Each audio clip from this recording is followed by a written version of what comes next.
A guerra entre criminosos no Rio de Janeiro fez mais uma vítima. Uma menina de 12 anos foi morta com um tiro durante um confronto na favela do Guarda, na zona norte da cidade.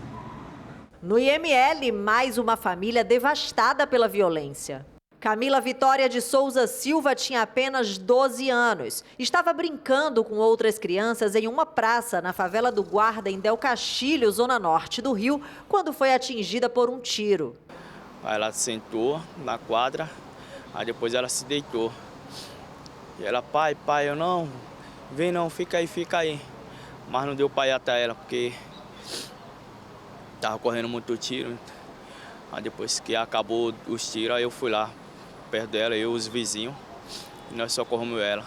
Testemunhas contaram que traficantes do Comando Vermelho tentavam invadir a comunidade que é dominada pela milícia. Os criminosos chegaram de carro e fizeram vários disparos de fuzil. Após o ataque, os bandidos fugiram. Camila passou por uma cirurgia, mas não resistiu. Um homem também foi atingido de raspão.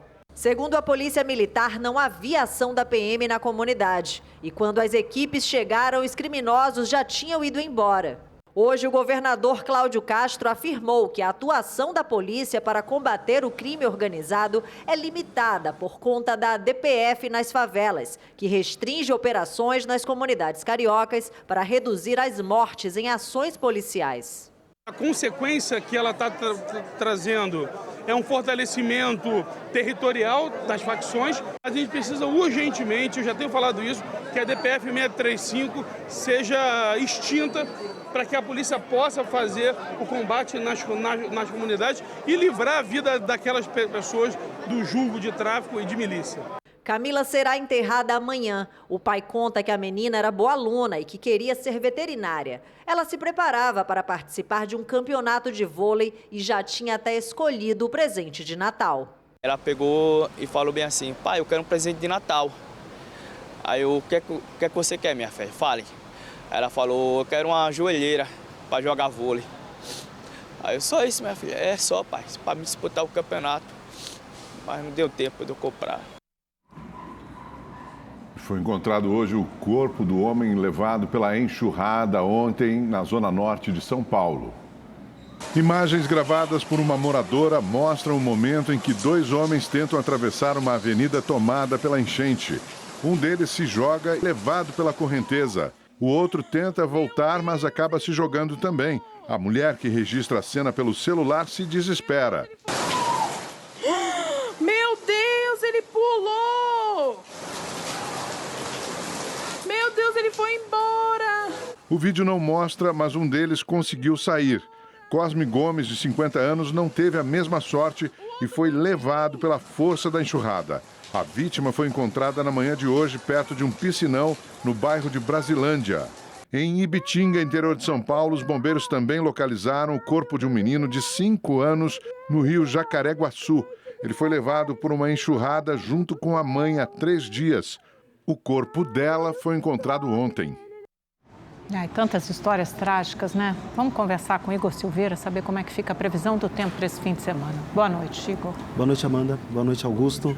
Boa noite para você que está em casa. Olha, durante o fim de semana, o tempo ele segue instável em toda essa área que a gente vê mais escura aqui do mapa. Só que no sul do país, por causa de um ciclone extratropical, junto com uma frente fria, essa instabilidade se mantém. Por isso tem previsão de chuva forte, volumosa, que pode vir acompanhada de trovoadas e ventos que passam dos 90 km por hora. Aqui em São Paulo, o tempo fica quente, abafado, com as máximas marcando 32 graus, só que tem previsão de chuva em pontos isolados. No domingo, a máxima cai para 29, na segunda, 28 e na terça-feira não passa dos 25 graus. No Rio de Janeiro, sol, calor, tempo quente, a praia está garantida porque os termômetros por lá podem chegar na casa dos 38 graus. Domingo, 36 de máxima, na segunda, 34 e na terça-feira, 36 também. Esquenta bastante por lá. Agora, no Nordeste, o sol ele continua em toda essa área amarela, em especial todo o litoral, que vai desde o Rio Grande do Norte até o sul da Bahia. Na região norte e no centro-oeste nada muda. Previsão de chuva a qualquer hora do dia. Essa chuva pode vir acompanhada de trovoadas. Só que as temperaturas permanecem acima dos 30 graus. Máximas chegando aos 33 graus amanhã em Manaus e 32 em Cuiabá. Bom fim de semana para todo mundo. Amanda, Augusto. Obrigado, Igor. Bom final de semana para você também. Entrou na fase final o julgamento dos ex-policiais rodoviários federais acusados de torturar e matar Genivaldo de Jesus Santos. Paulo Rodolfo Lima Nascimento, Kleber Nascimento Freitas e William de Barros Noia respondem por tortura e homicídio triplamente qualificado. Genivaldo morreu em maio de 2022 após ter sido trancado no porta-malas de uma viatura da PRF. Os agentes lançaram gás lacrimogênio e mantiveram a vítima presa no veículo. O conselho de sentença é composto por 7 jurados. Cabe ao juiz proferir a sentença de absolvição ou condenação. O julgamento estava previsto para acabar hoje, mas ainda não houve definição. Termina hoje o prazo para o Estado de São Paulo prestar esclarecimentos ao Supremo Tribunal Federal sobre as novas câmeras corporais que serão usadas pela Polícia Militar. Além de informações sobre o contrato de compra, a Justiça solicitou o cronograma de implementação do novo equipamento, incluindo testes, treinamento e capacitação para o uso.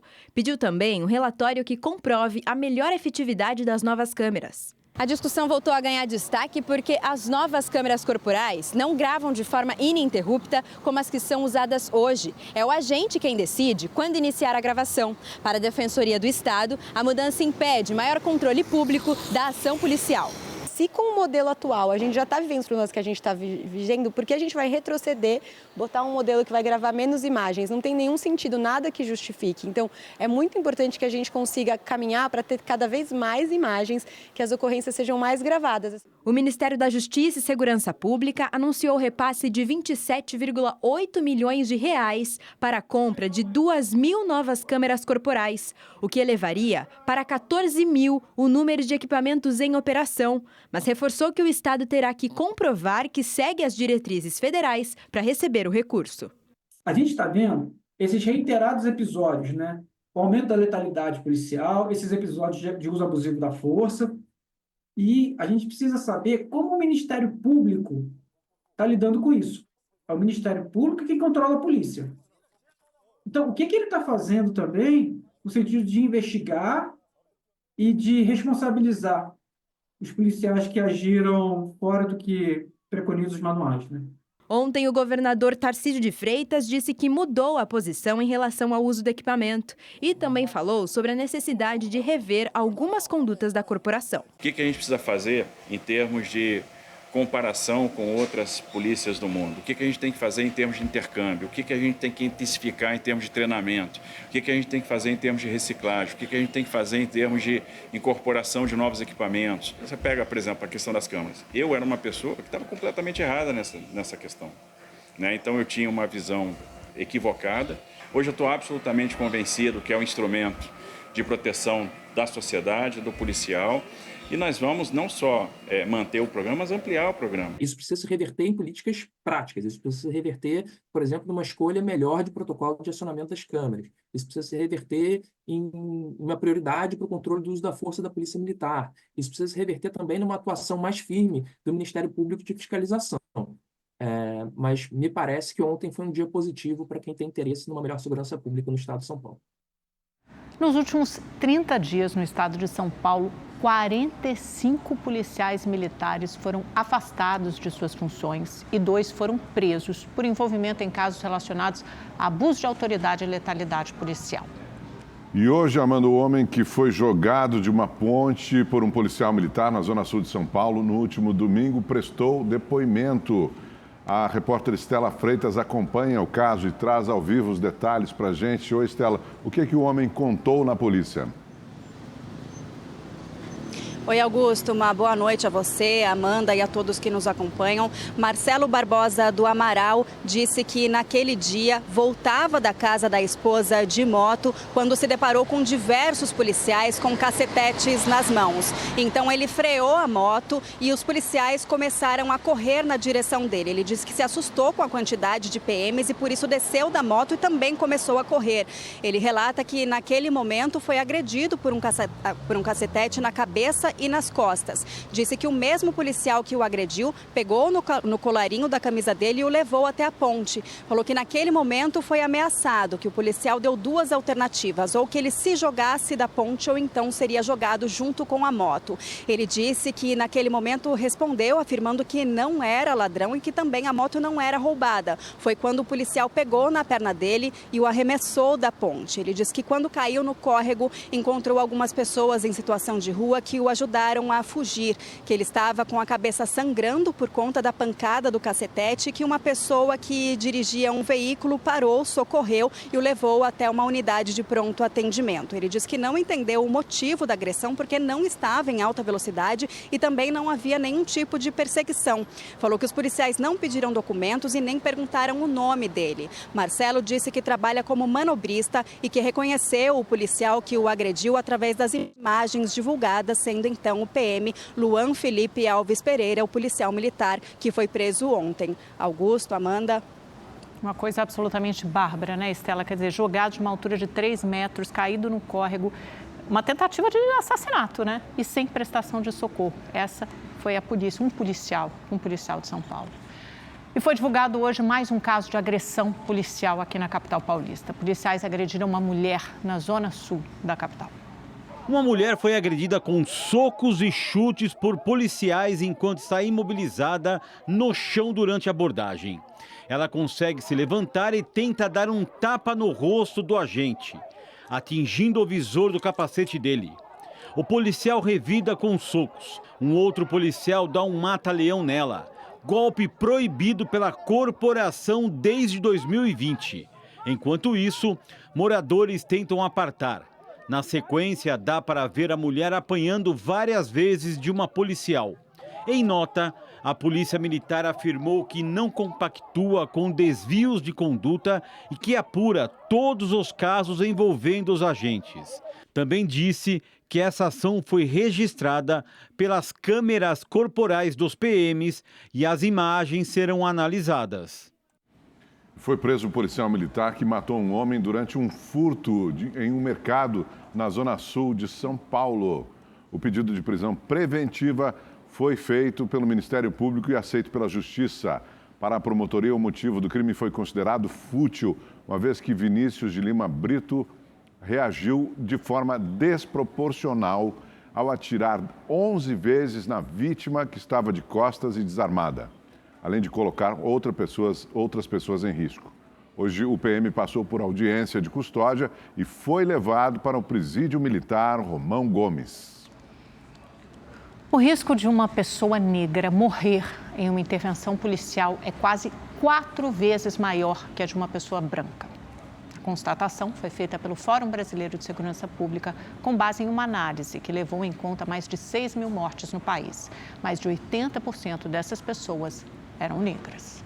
Em Salvador, o adolescente Gabriel Santos Costa, de 17 anos, foi morto a tiros por um PM de folga no início da semana.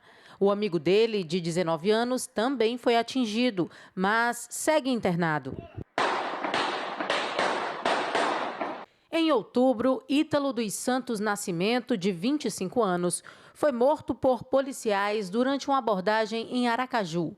Os agentes alegaram que o jovem simulou sacar uma arma de fogo, mas a análise do Instituto de Criminalística constatou que ele carregava apenas um celular. De acordo com um levantamento exclusivo do Fórum Brasileiro de Segurança Pública, a polícia matou 6.393 pessoas no país somente no ano passado.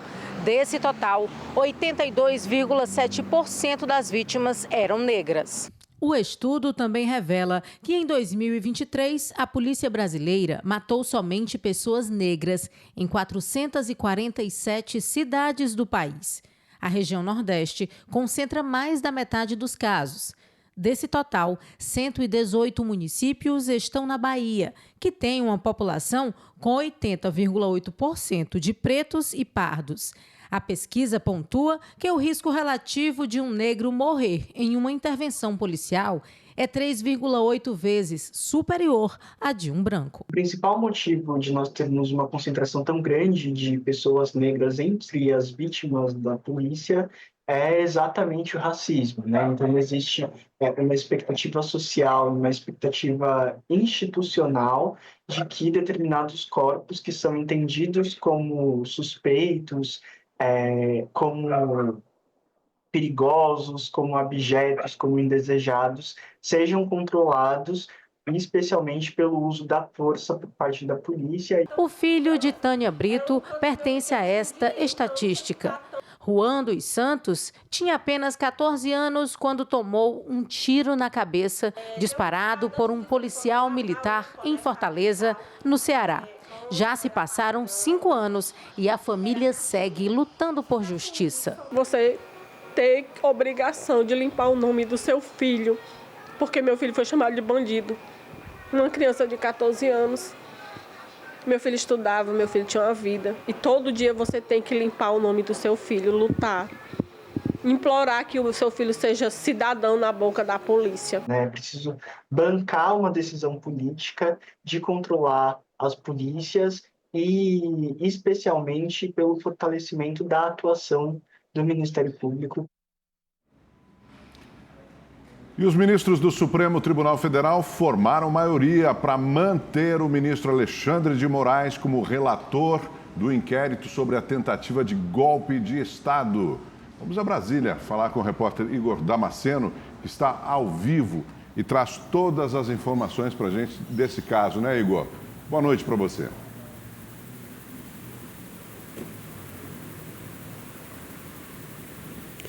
Augusto, boa noite a você, também a Amanda, boa noite a todos que nos acompanham.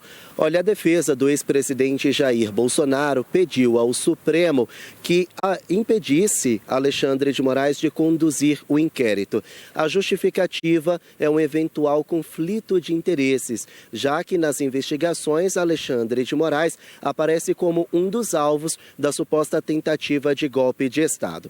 O relator desta ação no Supremo é o presidente da Corte, ministro Luiz Roberto Barroso.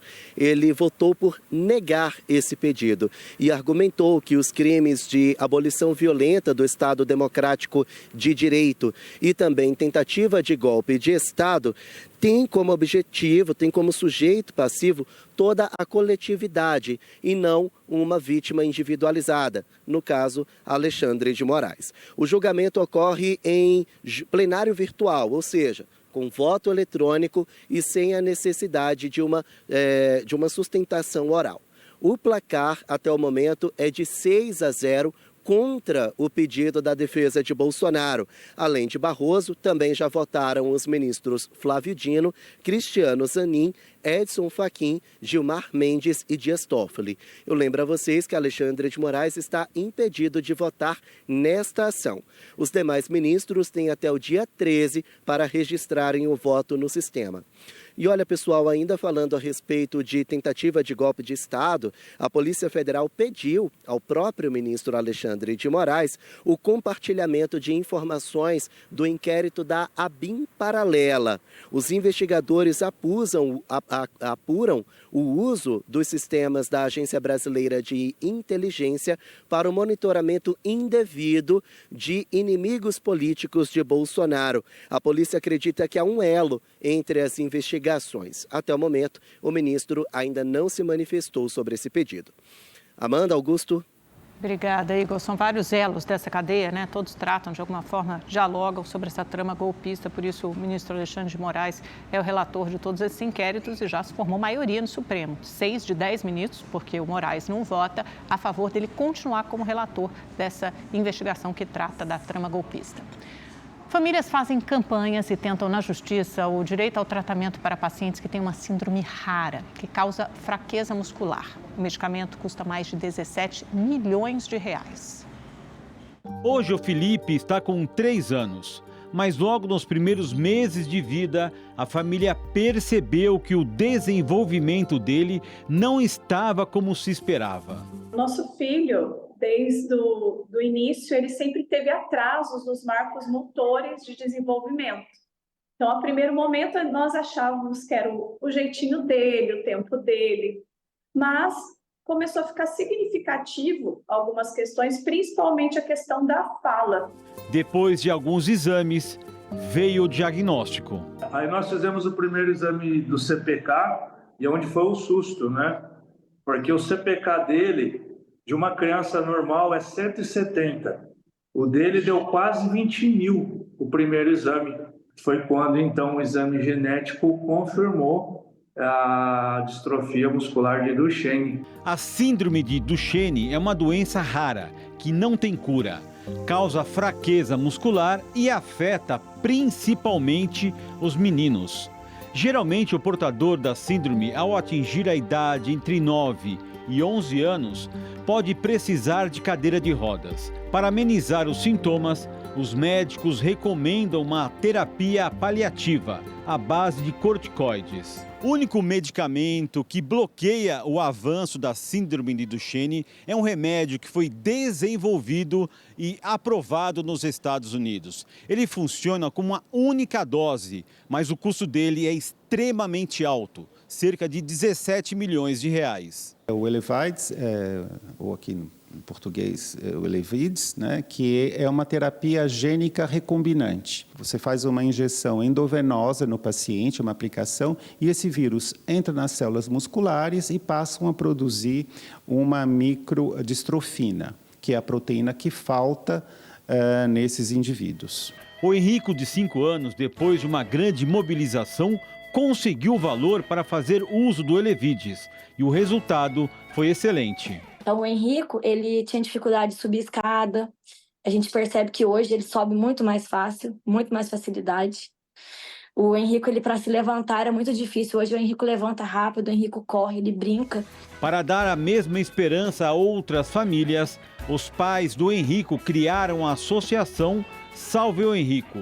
Os projetos que a gente já tem na associação são o projeto de auxílio jurídico para as famílias, né, para judicializar a medicação, o Elevides, ou também outras medicações que precisem. Nós temos também um apoio para mães. Ajuda que mudou a forma como a mãe do Davi encarava a doença do filho. A Associação Salve o Henrico está nos apoiando de diversas formas, nos apoiado inclusive emocionalmente com as mensagens que eles passam. Como o medicamento não é aprovado pela Agência Nacional de Vigilância Sanitária, não pode ser custeado pelo Estado. Resta às famílias entrar na justiça e criar campanhas nas redes sociais. Nós estamos com a campanha Salve o Felipe, né? E a médica deixou claro que nosso filho, todo dia, por causa do desenvolvimento dele, ele está perdendo músculo. Até a expressão que ela usou foi: tempo é músculo para o Felipe. E a Polícia Militar prendeu no final da tarde de hoje um suspeito de dar fuga a um dos envolvidos no assassinato do delator do PCC no Aeroporto Internacional de Guarulhos no último dia 8. A repórter Estela Freitas está ao vivo no DHPP e traz todas as informações para a gente. Boa noite, Estela. Oi, Augusto. Boa noite novamente. Olha, a prisão foi feita por policiais da Rota em Guarulhos. Eles também encontraram munições de fuzis calibre 5,56 e 7,62. As mesmas munições usadas para matar Gritzbach, né? O empresário que foi morto lá com 10 tiros de fuzil no aeroporto de Guarulhos, em São Paulo. O suspeito estava sozinho e não resistiu à prisão.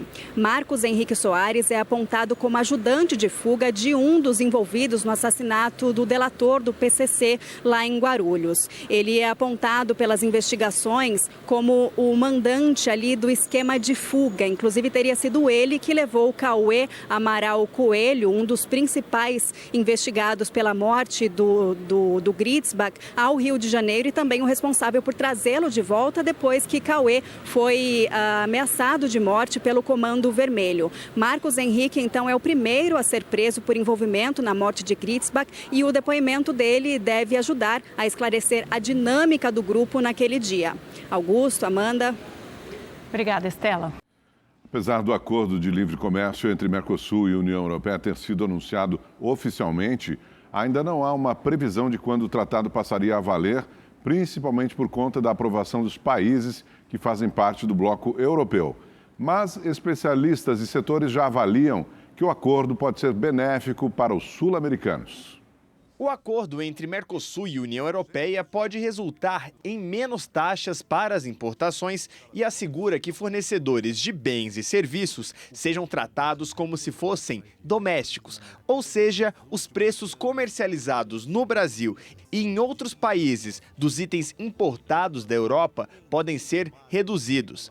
A agropecuária e a indústria seriam os setores com os impactos mais positivos. Apesar de aumentar o fluxo comercial entre os dois blocos, o acordo prevê algumas barreiras. Setores sensíveis, como o setor automobilístico no Brasil, deve sim ser protegido, ou seja, permanecer com alguma taxa de importação.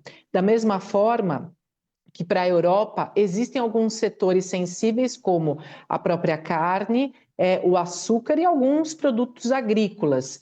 Para o presidente em exercício e ministro do Desenvolvimento, Indústria, Comércio e Serviços, Geraldo Alckmin, o acordo deve dar um grande impulso na economia brasileira. Pode ajudar a fazer o PIB do Brasil crescer mais, as exportações brasileiras crescerem mais, a renda e o emprego crescer mais e derrubar a inflação, ajudar também a reduzir a inflação. Então, uma agenda extremamente positiva e depois de anos e anos de negociação, finalmente se celebra o anúncio deste acordo. O governo federal estima que o acordo de livre comércio deve aumentar o fluxo comercial entre Brasil e Europa em mais de 94 bilhões de reais. O governo também prevê um impacto de 37 bilhões de reais no Produto Interno Bruto, o PIB, que é a somatória de tudo que é produzido aqui no Brasil. Os benefícios do acordo são de longo prazo, em torno de 15, 20 anos, que é o tempo suficiente para a economia se adaptar às novas circunstâncias. Em linhas gerais, a União Europeia se compromete a isentar 82% das importações agrícolas do Mercosul e dar acesso preferencial com menor tarifa para 97% dos produtos. Os membros do bloco sul-americano, por sua vez, darão acesso aos europeus a 98% do comércio e 96% das linhas tarifárias. O setor agropecuário aposta em um alto crescimento das exportações para a Europa. A nossa rede de acordos é muito limitada e a gente precisa avançar. Por isso, o acordo fechado hoje é um marco, é um reconhecimento de tudo que o Brasil tem para oferecer ao mundo. O dólar voltou a subir.